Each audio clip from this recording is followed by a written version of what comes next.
Retret atau pembegalan Kabinet Merah Putih oleh Presiden Prabowo Subianto di Akademi Militer Magelang telah rampung digelar pada Minggu 27 Oktober 2024. Kegiatan itu pun memberikan kesan tersendiri bagi sejumlah pejabat yang mengikutinya.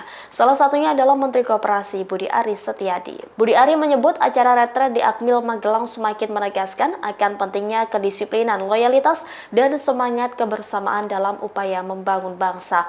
Menurutnya, arahan Prabowo Subianto selama retret sangat menggugah semangatnya. Ia juga semakin yakin bahwa cara terbaik mencintai bangsa adalah mencintai rakyatnya. Budi menuturkan acara ini juga menjadi momentum untuk memperkuat komitmen untuk selalu memberikan yang terbaik bagi negeri ini. Sementara itu, Menteri Koordinator Bidang Infrastruktur dan Pembangunan Kewilayahan Agus Harimurti Yudhoyono menilai acara retret sangatlah mengesankan. Terlebih ia juga merasakan nostalgia mengingatkan pernah menempuh pendidikan militer dan menyusuri lembah Tidar.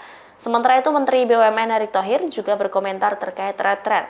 Dia berkelakar berat badannya turun saat mengikuti retret di Akmil.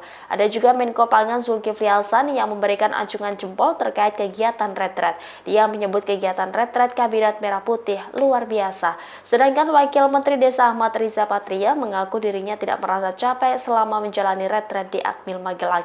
Bahkan dirinya pun merasa senang. Download Tribun X sekarang, menghadirkan lokal menjadi Indonesia.